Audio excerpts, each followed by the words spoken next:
Hello, it is Monday, September 26th, 2022. I'm Chris Remo, and welcome back to the New York Times Crossword Daily Solve. It's a Monday puzzle today, so it shouldn't be too difficult. It should be a fairly approachable, themed crossword. And this approachable edition of the Daily Solve has been brought to us by Camtron, Henrik Koskinen, and, as always, the inestimable Hood Monster, the invaluable Timothy Mark, and the indomitable Shoalmaster. So thank you so much to the five of them, benefactors of the Daily Solve Patreon campaign, for their ongoing generous support of this channel. I do very much appreciate that. It does help me maintain this as a sustainable series.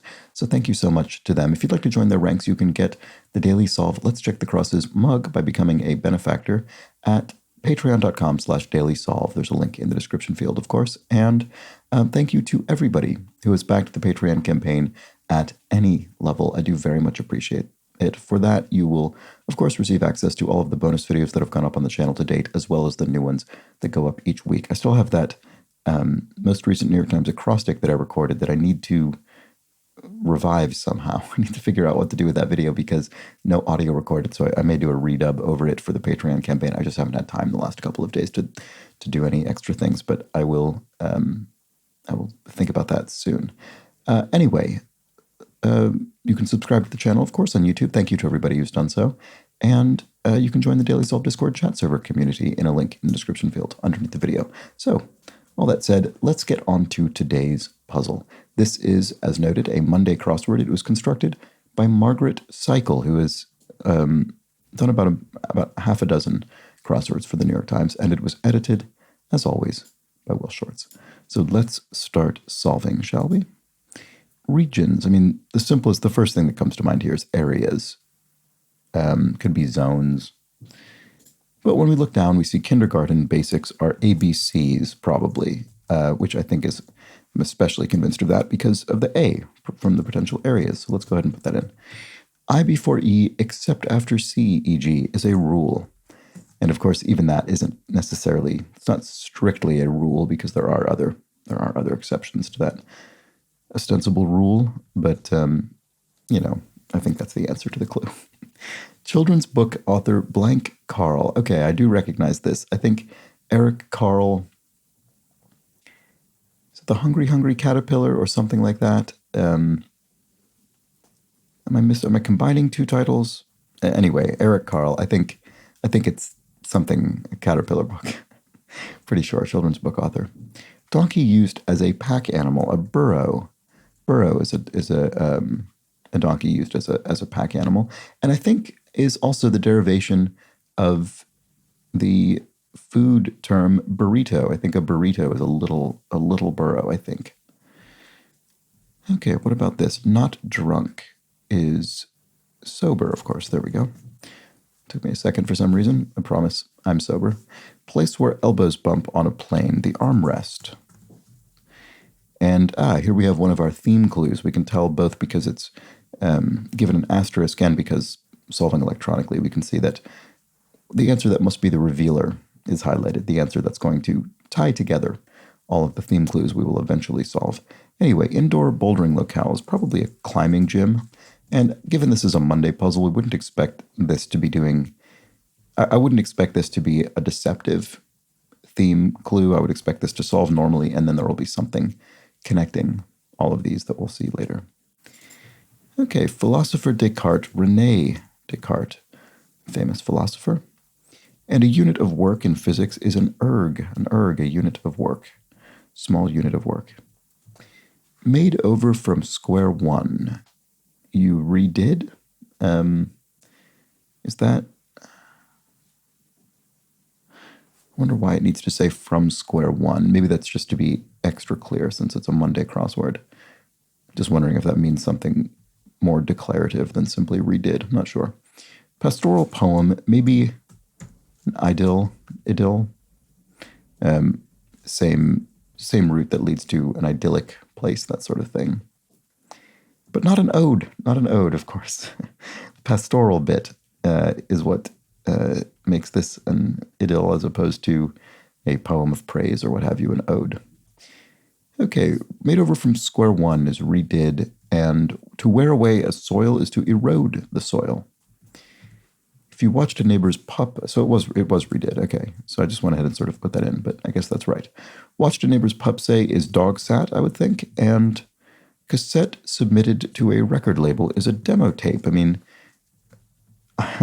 you'd maybe even clue this as cassette once submitted to a record label or something like that, but maybe that would be confusing in terms of looking like wordplay or something. Anyway, probably not very many demo tapes sent around anymore these days, I would think. Well, this looks almost complete. Produce as by a gland, right, is to secrete a substance of some sort from a gland. And then a slice of history is an era, like pizzas and piazzas. Italian, I suppose. So in this case, we're not referring to pizzas and piazzas themselves, although I suppose we could be. I think we're probably referring to the words pizzas and the word pizzas and the word piazzas. I don't know, actually. I mean, pizza is obviously of Italian origin. A piazza, I mean, I wouldn't think of a piazza as something that's intrinsically Italian. It's just an Italian term for a kind of, sort of square that exists in many types of cities. So I think this is probably referring to the word, although if it were, it might be in quotation marks. So maybe it's referring to the actual things themselves. I don't know. I'm not sure. In any case, I think regardless of which way you interpret this, you could probably understand why it's Italian. French for milk is lait. So here, because it's a Monday clue, we're not given some sort of thing like milk in Bordeaux or something like that. We're just being told it's French for the word milk. That's that. Purple Avenue in Monopoly. Purple Avenue in Monopoly. Oh, Baltic. Isn't that something for Monopoly? Is that purple? I don't know. Let's try that and see if it works. Blank a Whirl Carnival Ride. Tilt-a-Whirl is a carnival ride, and if one found a place for something on the schedule, one slotted it, maybe? Although I think of that as being slotted in rather than just slotted. I think it's probably the answer, though. Let's check the crosses. Errand runner. An aid, perhaps? And lumber along is to plod along. Mushroom top, a mushroom cap. And aioli ingredient, or three of the letters in aioli. So you can spell oil, from within aioli, and oil is used to make aioli, the sort of fancy mayonnaise. You could sort of think of aioli as being, I guess. Here we have Much Ado About Nothing, Shakespeare's play, and then Room by the Foyer Often. Coat closet? Yeah, okay. That's probably the answer. Let's check the crosses, though, to be sure. Oh, and that's another theme clue. Right. How many of those do we have? Maybe just two? Okay, all's well that ends well. There we go. Common phrase. And multi-room hotel offering. You could have a hotel suite with several rooms, more than one room. If you say no when given a choice, you're opting out of whatever it is that's being offered. And what to call a knight? You could call a knight sir, someone who's been knighted. A coal carrier, a coal tram, maybe, in a mine, perhaps.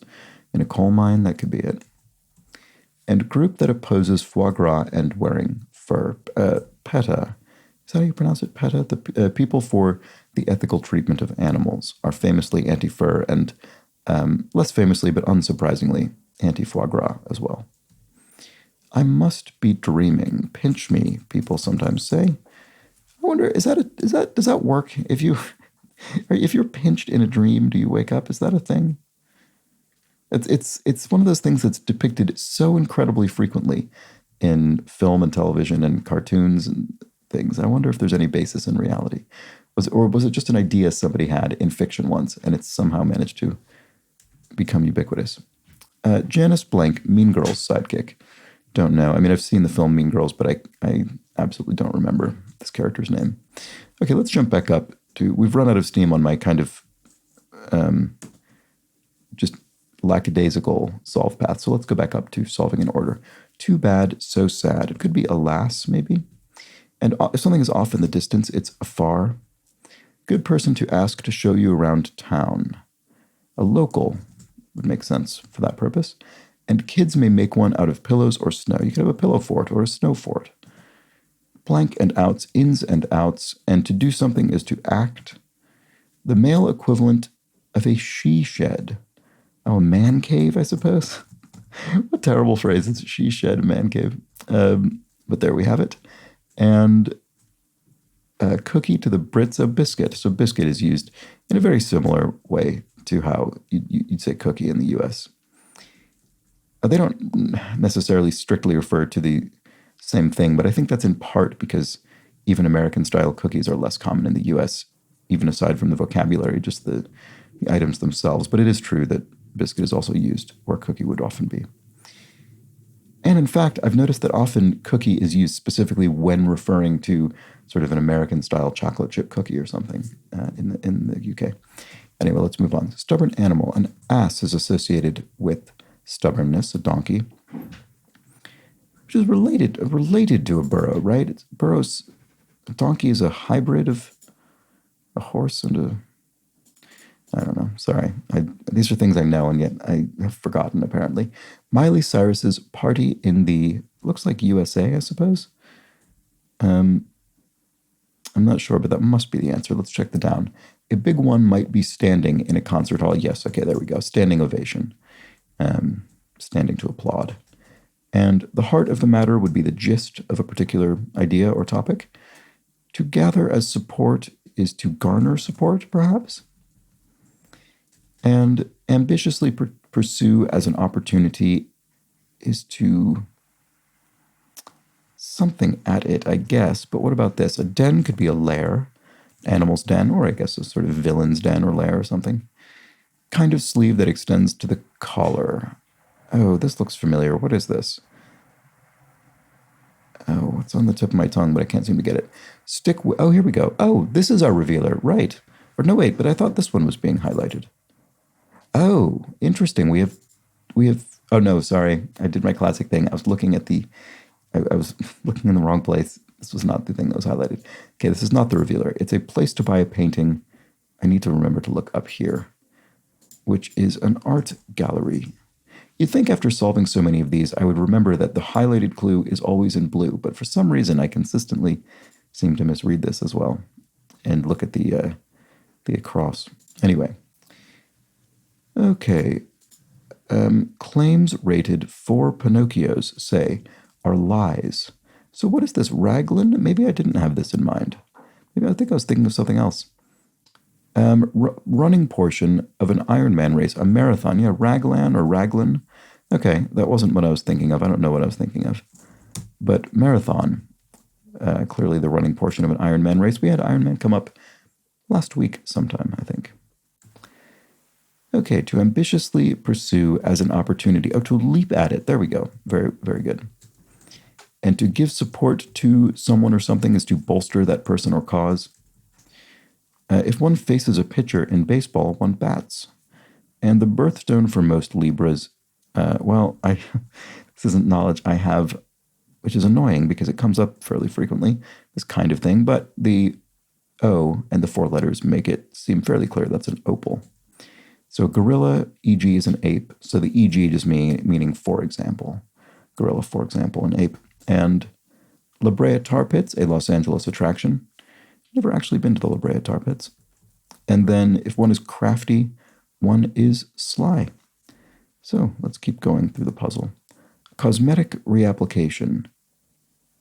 Well, it's not a re-something, because the second letter is an O.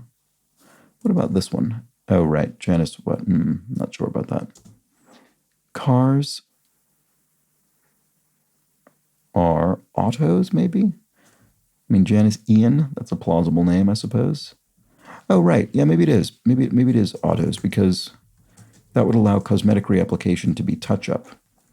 And breath mint containers to be tins. You could have tins of breath mints. Altoids, for instance, is a common brand. Oh, right. So here is, in fact, the revealer. And now we have solved all 4 of our theme answers. So stick with it, or a hint to the answers to the starred clues. Hang in there. Very clever. Oh, that's very good. So you could sort of hang off of a rock, I guess, in a climbing gym. Or you could hang out in a man cave or hang art in an art gallery. So there we go. And as exactly as I often say, in the crossword, you have to think of words being used in more than one sense because the definition might be deceptive, or it might just be not the first thing you thought of. And indeed, that is sort of the point of this usage of hang, is the different ways we can apply it in a coat closet, climbing gym, man cave, or art gallery. So there we go. Very nice, tidy little Monday theme.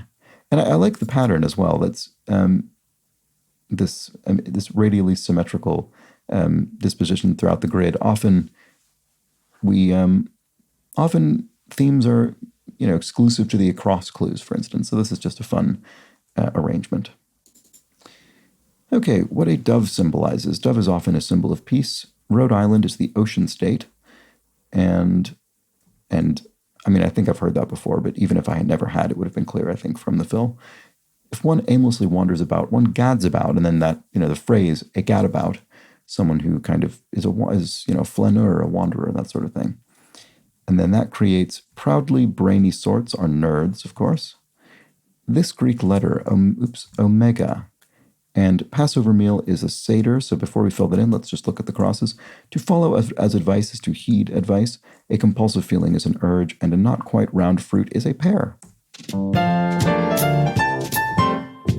And there we have it. That is the Monday crossword. And we had this very nice hang in there theme with our climbing gym, coat closet, man cave, and art gallery. We already sort of discussed the implications of those uses of the word hang, but a very nice, fun theme. And again, I do appreciate the non-standard arrangement. I like that it wasn't entirely confined to the crosses. We have, and I guess our man cave, you could argue that we've sort of created a little cave actually by this perimeter of the other elements of the theme. This is a nice little final touch there. And that's that for today's puzzle. A nice approachable Monday puzzle as ordered, essentially, as implicitly ordered. So now let's move on to the clues from yesterday's puzzle. And it having been a Sunday puzzle, it was a big grid, so there were several of them.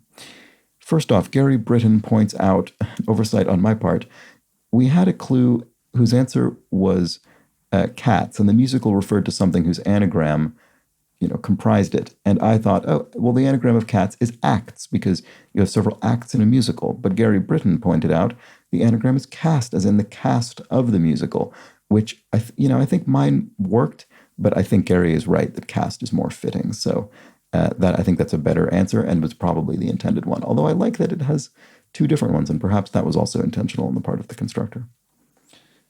Stephen Giblin points out that I misremembered the association of actor and character name in the television program Schitt's Creek when I mentioned, when I misremembered, I suppose, that Sarah Levy, who was referred to in the clue, I thought that character played the daughter character in the family, the sort of titular family. In fact, Sarah Levy plays Twyla, the waitress and eventual owner of the Paradise Cafe, and the daughter's name was Alexa. So I misremembered that. Thank you, Stephen Giblin. And several people, Ben Ward, Spikething, and Craig Jones, commented about the legendary burial of thousands of game cartridges in a New Mexico landfall in 1983 by the video game developer and publisher Atari, most frequently associated with the legendary flop E.T., the E.T., the extraterrestrial video game adaptation of the film. So, as Spikething says, the game's often cited as one of the worst of all time and a major factor in the video game crash of 1983. And I'm sort of going to composite my response from Ben Ward, Spikething, and Craig Jones here. So essentially, yes, there were, in fact, hundreds of thousands of cartridges buried in a landfill in Alamogordo, New Mexico. But they weren't all just the E.T. game. There were apparently many, many unsold Atari games. And in 2013, about 1,000 of them were excavated for the purpose of a documentary called Atari Game Over, at which point a former manager of Atari admitted that over 700,000 cartridges had been buried there, only about 10% of which, roughly, were likely the ET game. So that's, I maybe had known that, I'm not sure, but that was some interesting context to that widely promulgated, I guess, not myth, but not specific to the ET game, apparently. Anyway, the Banana Cow and Chuck Decker point out that I misunderstood, and unsurprising, I suppose, that I misunderstood this, that the Bird Watchers organization, referred to in 41 Across, is not referring to a literal bird watchers organization, but rather the NBA, the National Basketball Association, referring to the legendary player Larry Bird. And so the other organization that was linked to it in the other clue, the ABA, was not the American Bar Association, I think, as I first said, nor the American Birding Association, whatever else I said, but was, I guess, the American Basketball Association, which merged with the NBA to become, I suppose, the modern NBA. So there we go. And that the teams from each of those leagues joined to produce the larger current organization.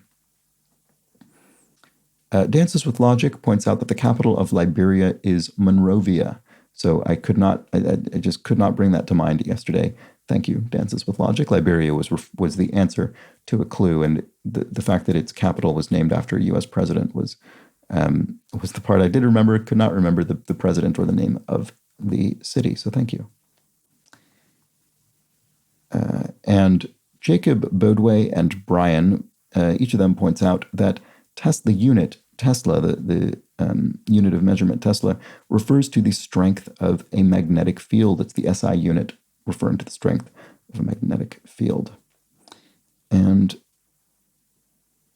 I'm sorry, this person's name is written in the Greek alphabet, and I'm unable to read it. I apologize, but they're pointing out that for Two Down, the rapper's name, Wale, is pronounced more like Wale. So sorry about that. I think I mispronounced it whale because I was just unfamiliar with the person in question, but thank you for that correction. So Wale, thank you.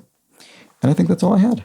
So there we go. That was a marathon trip through this litany of misstatements and insufficient context from yesterday's crossword, and it being the Sunday, that is what tends to happen. So tomorrow I'll be back for the Tuesday crossword. Should be another relatively approachable puzzle. Hope you'll join me for that. But until then, please do have an excellent remainder of your Monday. Take care.